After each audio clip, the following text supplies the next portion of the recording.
Welcome to Hash It Out, a podcast built by data security experts. We decipher the data security landscape through honest conversations about today's headlines and tomorrow's challenges. Brought to you by Virtru. Let's dive in. On our latest episode of Hash It Out, Shannon Vaughn, Gulsanna Mamediieva, and Jason Shu talk about how Ukraine and Taiwan turn relentless cyber threats into resilient digital services through innovation, public-private collaboration, and cross-border partnerships. Let's hash it out. Welcome to a special edition of Hash It Out live here at Virtru's headquarters. I'm Shannon Vaughn, and today we're exploring how two of the world's most digitally contested democracies, Ukraine and Taiwan, are turning sustained cyber threats into catalysts for innovation and resilience. So our episode today is titled Digital Fortifications, How Taiwan and Ukraine Are Advancing Tech Security While Under Threat. I'm joined by two of the most incredible leaders who have lived this story firsthand. First, Gulsanna Mamediieva, former Director General of Ukraine's Ministry of Digital Transformation and currently a visiting scholar at Georgetown University. She helped build and transform Ukraine's digital infrastructure while defending against relentless Russian cyber campaigns. Jason Shu, former legislator in Taiwan's parliament, and now a senior fellow at the Hudson Institute here in D.C., where he focuses on tech cooperation with allies and partners and is known internationally for helping drive Taiwan's tech modernization initiatives while navigating ongoing cyber threats from across the Taiwan Strait. So, Sana, Jason, I really appreciate it. I've been looking forward to this one for a while. Thanks for joining us. First, I'd like to set the stage a little. So, you've both led in moments of cyber defense. It wasn't theoretical. It was actually existential to your nations. Ukraine has faced, since the full-scale invasion, digital warfare alongside physical contact by the Russian threat. Taiwan is under near constant digital surveillance and attack by China and others. Yet both your nations managed to modernize, innovate, and build digital trust while under direct threat and extreme pressure. So that's what I want to talk about today. Really look forward to it. I want to understand, how did your democracies under continuous threat continue to modernize? So, Sana, I'll start with you. So when the invasion began, Ukraine's digital government services, the DIA platform, something that you had a great hand in, it stayed online during the threat and also continued to advance. So tell us first, how did you guys pull that off? It's a very good question. So it's important to understand the DIA platform is now serves 22 million users. It's pretty much all adult population in Ukraine, considering like occupied territories, displaced people. And it's really, without exaggeration, a backbone of Ukrainian resilience, the reason why Ukrainian government continued to operate and serve its citizens in the most difficult and critical time. DIA was launched in 2019 to 2022, basically, just before COVID. And we were lucky to an extent, because it was like COVID was a testing ground. The first crisis that we gone through with DIA, and like all governments and companies during COVID prioritized digital transformation, like going digital, yes, and living there. And so the COVID provided us like testing opportunity. And then when full-scale invasion happened, we were already well set up with a basic, very well-developed digital public infrastructure, meaning like digital ID, digital payment system, sharing interoperability system between state records. And we were able to launch government were able to launch war-related services that is needed today in mainly like 3 days, reusing the things that were done during COVID. And one example I will bring, for example, during COVID, we were providing assistance or like incentives for those who got 2 vaccines. It's kind of the government program. If you got 2 COVID vaccines, then there's like 1,000 hryvnias paid to your account. And we see there, like, we have information about person, we see the information about the vaccination record, and we have payment information. So it was done already. We had some building block for that. And when the full-scale invasion happened, when it's like, okay, there's a bunch of people, like millions of people who are relocating or evacuating from the hotspots, and government want to provide them assistance for evacuation. And then we just like change criteria, and instead of checking the vaccination status, we were checking geolocation, and we asked like, can you share geolocation? Like you apply for the benefit. So this is example how modular and agile the system had been built. This is a tiny example. We were able to launch war-related services such as like registering the damaged property, applying for compensation, again, benefits, unemployment benefits. In Ukraine, you can marry online. It's only one country you can do like totally. Now it's divorce in the process. So the whole society is working and the government working in the way that digital first mindset, and considering like really thinking about what are the current needs and current problems. So continue to build convenient government. And it's not possible now to plan launch service like in 6 months because the circumstances are changing so quickly. And that's exactly what's happening in Ukraine. I think that partially because, not partly, but generally because we were lucky to have this infrastructure before full-scale invasion. We were lucky to have it tested and proved. And then we were able, we had already this internal capacity to quickly navigate and adapt to current needs and problems of citizens during the full-scale invasion. So one quick follow-up, and I want to get to Jason. I think to pull that off, it requires really two things. One, a citizenry, and two, a digital market or a marketplace of businesses that are willing to shift their mindset, right? And so one, the citizenry to move to a digital first, way of thinking, there's a forcing function by the invasion, but on the other side, the business community of saying, hey, we're going to prop up a new capability and we're going to work with government. How did you see both the citizens and the businesses come together to make that switch, that I call it like the digital mindset switch? They say, hey, we're going to work together to actually make this happen.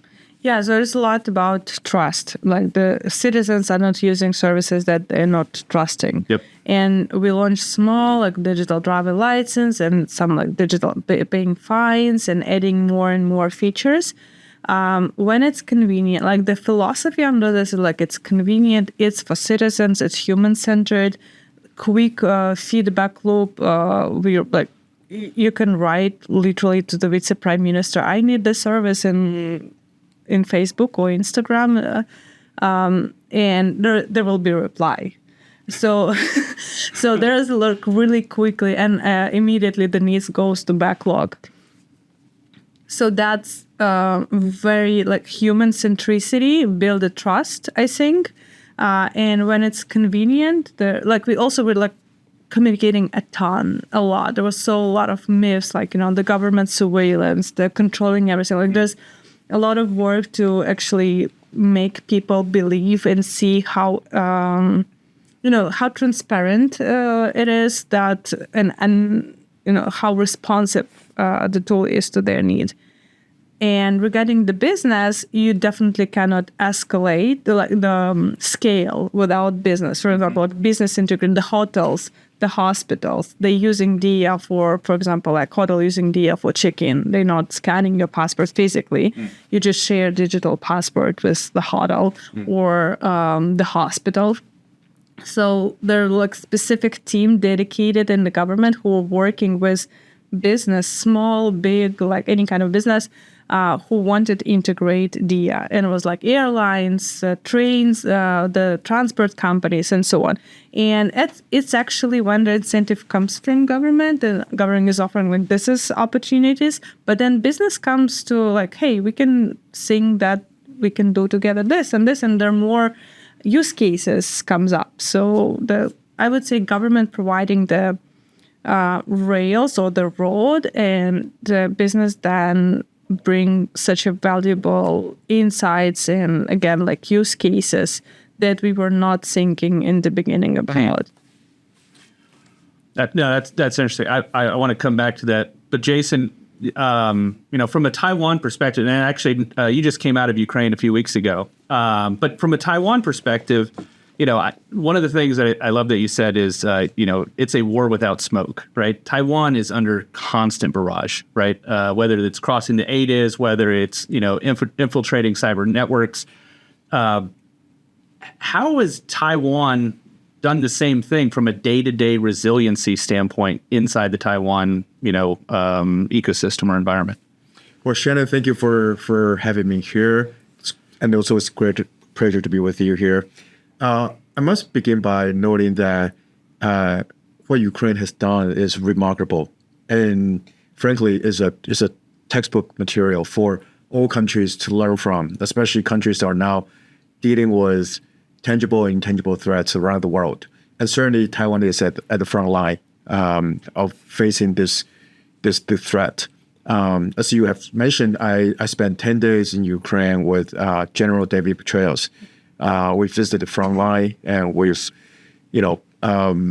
talked with people at corners of the society and understanding how they come together as a whole to defy the constant aggression and as well as ongoing threats from Russia. What I learned from my experience in Ukraine is this ability to iterate, and also they have been able to take that experience and really turn it into a real life experience, and then turning that into a product that to be used on the front line. Now, what Taiwan faces, although it's not as dire as what Ukraine is dealing with on a daily basis, but it's the constant psychological pressure, and as well as the China sending 3,000 warplanes every year to circle our island, and again inching closer and closer to our shore, and also the constant pounding on our critical infrastructure by cyber attacks, as well as all sorts of information campaign to divide our social cohesion and social unity. And so for Taiwan, it's really becoming a wake-up moment that for the last 30, 40 years, we've largely lived under this threat, but the threat is not palpable. But since end of 2018, beginning of 2019, we've seen what happened to Hong Kong. So whatever was offered by Beijing to initiate a political negotiation and political discussion become something that we don't desire. And so literally this idea of a resilient island become what we wanted to stand up for. And also we know that this is our home, and we can only defend ourselves first before others can come to defend Taiwan. So three things we're doing on first of all, the national level is we set up this whole of a society resilient community, committee by bringing together both public and private sector actors to look at critical infrastructure, to look at medical system, to look at communication. How do we come together to develop a resilient system? That's number one. And secondly, on the civilian level, for the first time in the last 20 years, we've done drills and exercise on a metropolitan scale, and mimicking the real situation if China were to mount an amphibious landing and actually in an urban setting, what would that look like? And on the digital front, which is, again, as you have alluded, it's a war without smoke. Yeah. It's penetrating our social fabric, and it's also happening through layers and layers of social influencers campaign. We've seen China buying up ads on YouTube, on TikTok, on Google, spreading malicious messages. And they use the type of personalities that you think they are doing, non-violent violent or non-malicious activities, but again, they are spreading rumors and spreading misinformation across our society. And what China intends to do is to divide Taiwan and actually cripple our system without firing a bullet. And that's what they are doing every day, because they know as they could slice Taiwan, and at the end of the day, Taiwan would be capitulated to surrender. And that's what we need to stand up to fight. And that's also the message I've shared with our European friends, that if an Indo-Pacific contingency happens in Taiwan, it would have a global rippling effect. Yeah. And I think no country would stand in this type of danger without having to understand what's at stake here. So that's wonderful. The similar follow-up actually that I gave Sana is, so, as a legislator, you helped pass some really forward-leaning like tech legislation. But I think one of the points that you made is, how do you strike the balance of protecting Taiwan and its citizens while also, encouraging open innovation and, and providing services, to the citizens without fully locking them down, right? How do you enable innovation to happen? How do you enable that digital ecosystem to thrive, knowing that you're constantly under threat and there's always an actor that's trying to get inside of that? Well, the biggest threat that we're dealing with is obviously on the cyber front, and also all kinds of things that they're trying to do in the gray zone activities. And, for example, the damage on the undersea cable, as well as all the militia boats intrusion in our waters. And for this type of things, really, the regular civilians are quite removed from it. So we are not dealing with them on the front line. But the issue is that China is trying to attack and cripple our energy grid system. That's probably our biggest vulnerability. And so how do we create redundancy of backing up data, or the data storage, and what you've mentioned, that to enable the seamless continuity of internet during war. Also, we have issues that we don't actually have access to Starlink. And that's my biggest learning when I visited Ukraine, that everything rely on ubiquitous communication and connectivity. And we are now short of that. That's going to be very, very challenging.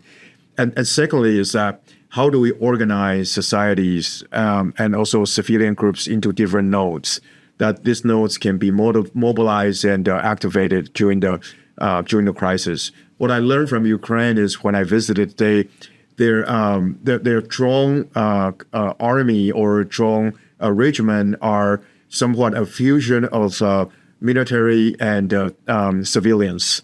And that's our biggest weak points, that we rely too much on our official military establishment. We need to enable our tech sector, for example, semiconductor tech sector, our computer and electronic supply chain, our drone supply chain, and enable our civilians to be able to fly drones when needed, and they need to be able to launch drones on the top of their rooftop and that sort of things. And so I think this sense of urgency is somewhat still lacking in Taiwanese society, because we've never dealt with a war in the last 50 years already. So how do we instill a sense of urgency? And one of our biggest takeaway when we visited Ukraine is that we need to send a team to Ukraine and to immerse underground, to learn from you guys, and then to really come back to our home and our island to really innovate and then create our own solutions and our version of undersea drone and the type of capabilities that you use, but it would be needed to localize in Taiwan. And another thing that we face is the resupply and the stockpile. So Taiwan is an island. We rely on imports of LNG and food and all sort of things. During the crisis, the resupply chain would be long and painful. And how do we ensure that we are able to produce and also to make things that can be used during the wartime? I think it's going to be incredibly critical. so that's actually where I was going to go. So I think one of the interesting things is Taiwan and Ukraine both sit at this intersection of geopolitics and global supply chains. And so, I think of Taiwan as, maybe the start of that supply chain for a lot of things like semiconductors and others. Ukraine currently, is importing, but rapidly becoming actually a weapons exporter, right? So I'd be interested in kind of maybe, Sana, your thoughts first on how do you guys think about digital or technology sovereignty, and like what can larger nations learn from Ukraine and Taiwan of like how do you protect those innovation ecosystems to be able to bring capability into the global supply chain? Very good question, and probably the number one now in Ukraine, like in terms of strategic industry, because Ukraine were able to. So Ukraine now producing more than 4 million drones a year. In procurement cycle in Ukraine for drone, there's a like parallel acquisition track for drones, and if you may think about this like Amazon style, like style procurement where military units can order on specific platform this like specific type of drone they're working for. And yeah, there's a lot of innovation happening, like even in digitalizing and changing the system, how this works. In terms of sovereignty and capability, of course, this is Ukraine, and you mentioned this like several of them. Ukraine is really innovative, and there's a strong incentive. The bombs are falling from the sky, so you don't have much time to think about and build a strategy and writing papers. So everything happens today now, and military units work together hand in hand with engineers. That's provide this proved to be really good working working way of the organizational change that might need to be done in every country, but who are like confronting crisis. But in terms of components and supply chain, Ukraine now in a year or like year and a half would be able to locally manufacturing 80% of what's needed, of components needed for the local production, and it's really growing. So government working hard in European Union helping with us, but they have their own troubles, of course, with the supply chain because so many components were coming in the beginning from China. So now we are at the point where the marine drones and FPV drones are possible to do to like 100% locally.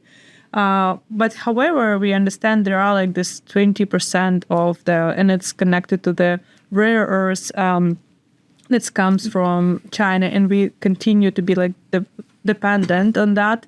And I think this is where like you mentioned, that the cooperation should be like it's not possible. We speak about technological sovereignty. We speak about the fragmentation, but I really hardly see where country alone can do this, any country. So at least like this consortiums or strategic alignments still should be and need to be there with involvement of course in business. So this 20% will like cover each other or de-risking each other among the countries who stay for their common values is the future. Jason? Yeah, in other words, and also resonating with what you said, for Taiwan, it is imperative to create something that I call a zero-day task force. Because when we think about, crisis, oftentimes we don't get it until it's here.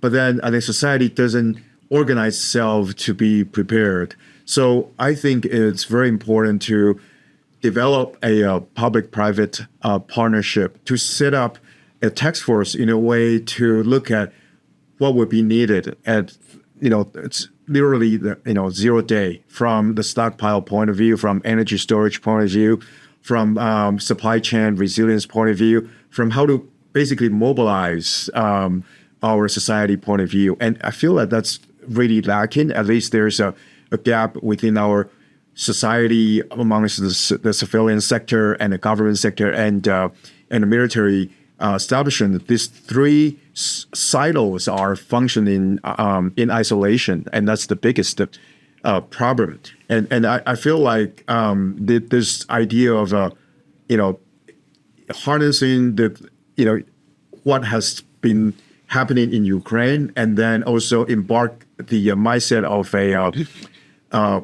move fast and break things, and then try to develop a Silicon Valley type of iteration and urgency. It's what's needed for a country, for society like Taiwan.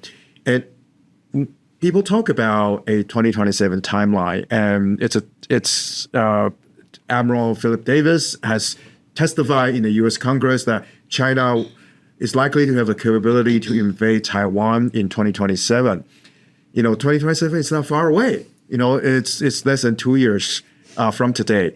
And I think what will happen to Taiwan is going to happen gradually but suddenly. And it's happening every day, but then we are so numb about it because every day we are removed from it, because this sense of urgency is not there. And I think that's what worries me. Yeah. I mean, it's similar to what we saw in Ukraine, right? Yeah, Exactly. there's in Ukraine, I remember the news and different kind of testimonials that Russia will invade, or in a couple of years, or they will invade part of Ukraine. And what's happened in reality that was not predicted. Not many people expected that. Even Ukrainian government receiving all this intelligence information. So, and a part of this, a lot of people believe that Ukraine will fall in 3 days. I clearly remember headlines and news when it's not a question where, it's not a question when, but if, but when. And yeah, I think this sense of urgency and having some kind of a deadline of 2027, or in Ukrainian case, it was, I don't remember, 2025. Yeah. But it's happened in 2022, and Russia used the tool to do this unexpectedly, and they were not admitting, this all the gathering that it's for training and so on. So, of course, you should not hope that it will be, some kind of scheduled thing. Yeah. One of the things that you both have said, which I think is important to highlight, is collaboration and partnerships are key, right? I don't think Ukraine single-handedly fought off the Russians for more than 3 days, but it got backstopped by partners, right? Yeah. Taiwan partners can help drive the Chinese threat away, right? One of the things is, war doesn't stop at your border, right? Cyber doesn't stop at your border, right? We are all interconnected now. So partnerships really drive that. The question I have for you guys is, maybe Jason, how have alliances, now whether that's government or public-private, how have they helped to strengthen resiliency and maybe digital resilience? As a cybersecurity company, we should probably talk about cyber a little, but how has resiliency come to the fore through partnerships? Yeah, we've certainly taken this very seriously, and again, any sort of attack or breakdown on our critical infrastructure would be a major crisis to Taiwan, as frankly globally. If you think about Taiwan's position in the global semiconductor supply chain, 90% of world's most advanced chips are made in Taiwan. It's a single biggest flashpoint. I think it will be cause the global crisis. Now, what we've done in terms of the partnerships within this regard is we've developed, working through private sector and also telecom company and the startups, to ensure that throughout the society, when a crisis happens, there would always be backup solutions. There would always be backup use for data storage, electricity, and also power to be used. And for Taiwan, our goal again is to be able to sustain long enough that the global community will come, and also to pressurize China or Beijing to step out. And a more likely scenario than an invasion would be a blockade. Yeah. And what China is trying to do is to establish a fait accompli, basically by saying that, claiming that any affair or contingency happen in the Taiwan Strait is an internal affair, and no country should get involved. And that creates a situation from a global narrative perspective. If China is able to spin it that way, and no countries will be like, oh, that's your business. We don't want to get involved. So it is important to share a common narrative that, first of all, defend democracy, and secondly, this type of a malicious act is not to be tolerated. And thirdly, a fall of Taiwan would be a fall to a global system as well. So this is huge to consider. And also, I've been in a scenario planning exercise where a contingency happens to Taiwan. Russia take advantage and exploit it. So it becomes a two-theater scenario that a Indo-Pacific happens, and then Russia also exploited this opportunity. And on the cyber front, the partnership is important because I talk about Taiwan is constantly under cyber attack, millions of times every month. During Pelosi's visits, they were able to take over 7-Eleven convenience stores screens and then replace it with malicious messages. Now the issue is, how can we share this intelligence with our neighboring countries like Japan, Philippines, so that we create what I call a digital dome, so that we can be sheltered and at least to have some sort of intelligence sharing and best practice sharing mechanism for that matter. Yeah, I think intelligence sharing, information, in cooperation. I mean, we've seen Ukraine has been backstopped by EU, NATO support, American support, by being able to bring intelligence and other information securely to the battlefield. I'd be interested in your thoughts of obviously that's a great move. How do we do more of that, and are there gaps? Yeah, I think that's so. I would define that this technological sovereignty is not the ability to do things on your own, but ability to build partnerships. And key to that, while you build partnerships, of course, a lot of the security people will say, okay, that's also creates vulnerabilities, right? And that was particular case in Ukraine when we were lucky to have support by big American companies at the time when we needed to relocate our data to the cloud because Russia precisely bombed the data centers. But we were 2 weeks ago, we relocated our data to the cloud, and it was like secret operation. Now we speak, of course, about this as a valuable lesson. But so the key insights for us is how you build and think and prepare for these partnerships. And I think how you cover risk or vulnerabilities that you create or dependencies, right? Europe is thinking a lot about that. All the navigating the political dynamics is interoperability, and companies should think about this. There is no way we can build and have a trusted relationship between business and government where there's still vendor lock-in exists. There's no case for that. I think everyone in every government already understand that and wants to build, and we will see more policy about that's easy word interoperability, but I know in practice how hard it is, especially if you think in the regional or global perspective. I'm speaking specifically for the European Union, coordinating all the members and companies and that. But this is the only probably way to move forward where we can combine this. We are able to build partnership, we're able to build alliances, but also there is no there's no dependence in the critical government functions and missions. So Yeah. Yeah, I mean, one of the things that I would say, and you said interoperability, so I have to plug. One of the things that we did here was we helped to co-author and have inputs into a thing called Zero Trust Data Format. It's data interoperability, right? Yeah. So if we are sharing intelligence, if we are sharing information, and we want to ensure that a third-party actor or nation state is not tampering with their data, then we need to be able to share that securely in an interoperable way to ensure that it is trusted, it is validated, and it's intended for the right recipients at the right time. So one kind of last question, and then I'll get to closing.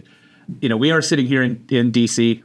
This is the nexus of some of the best intelligence agencies in the world, some of the best defense-minded thinkers in the world. If you had the opportunity to speak to those leaders, inside the DMV, what is the point that you would want them to be thinking about, right? Whether it's from a Taiwan or Ukraine perspective, whether you think it's from a U.S. perspective in lending a hand, is there a gap that you would love to see highlighted? Maybe Jason, I'll start with you. Yeah, I would say, Taiwan, again, the biggest threat that we face is the ability to develop our own capabilities when the crisis happens. So we need to do two things, defense co-production and co-development. And if, U.S. tech companies can see Taiwan not only just as a market, but actually as an extension of democracy that needs to be protected, and to be able to really, use and utilize Taiwan's supply chain, and then to entrust that capability to be produced on the island, onshore. Yeah. And I think that would send a lot of goodwill messages to Taiwanese society. Now, the issue we face are multifaceted.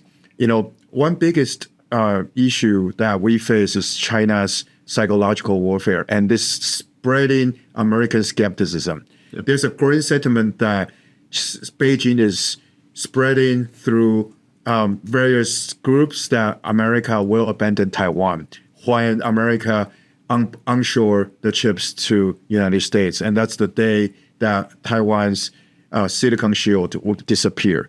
But if U.S. wants to send an important message to Taiwan is by getting the capabilities to produce onshore to Taiwan. And that would make Taiwanese people believe that America's commitment to democracy is substantiated. And it's very important because CCP and Beijing are eroding American democracy from outside. Mm-hmm. And we are making it easy for them to do so. And they are winning this war without firing a bullet because they are penetrating to the minds and hearts of our allies. And one by one, through their phones, through the stuff that they watch, through the content that they consume. So we need to show it by action taken. Yeah, one thing I'll say, a plug for Taiwan. I told you I used to be the assistant army attaché to Taiwan.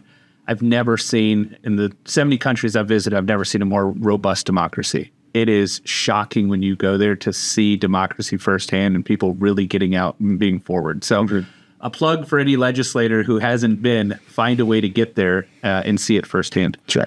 Sana? I think today, I'm speaking from the Ukrainian perspective, is a front line for the autocrats versus Democrats, right? And the fight that is happening in Ukraine is so crucial for the world order.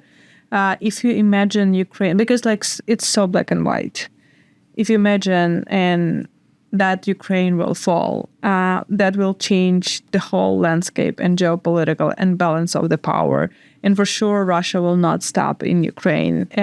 In any case, there's much more and bigger ambition. At the same time, so there's a need to support Ukraine, not just because it's Ukraine, but the whole, I think the history in the future is deciding, I'm very sure we know that China is looking very closely what's happening in Ukraine and how the Western countries are reacting, how NATO is working together. They're testing, Russia is, testing, sending drones to Poland, seeing how the Western allies are able to, work quickly and working together. So that is a front line for democratic world and a testament. At the same time, Ukraine is showing Ukrainian-Russian war is the most technological war. I will never be tired to repeat this. The most technological war we have ever seen.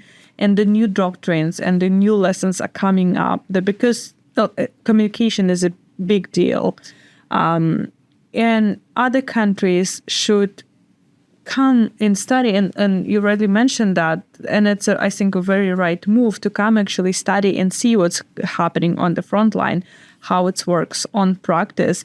Because we can build the products and solutions, and companies can do this years in closed doors. But when you hand it to the actually end user hands and receive feedback, it may make you pivot, in 24 hours.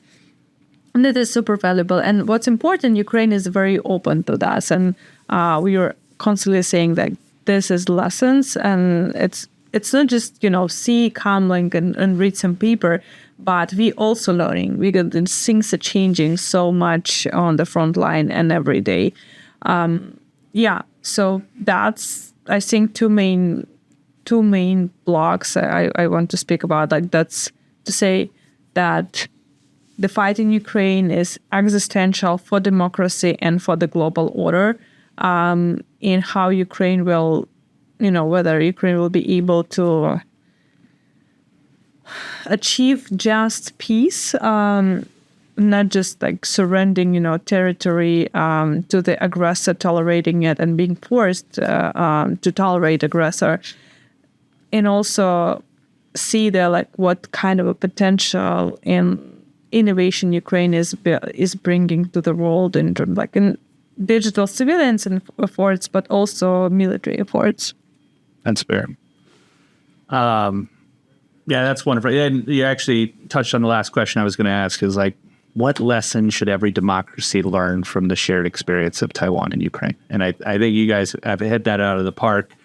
First I want to say thank you. This has been my dream podcast I've been wanting to do for a good reason. I think everybody's going to really enjoy it. But I think you guys have shown that, resilience while moving, under fire is more than just about technology. It's more than just about policy. It's about, trust. It's about partnership. It's about purpose. It's about will. And I think that the Taiwans and the Ukraines have shown that to worldwide democracies. So, thank you to both your nations.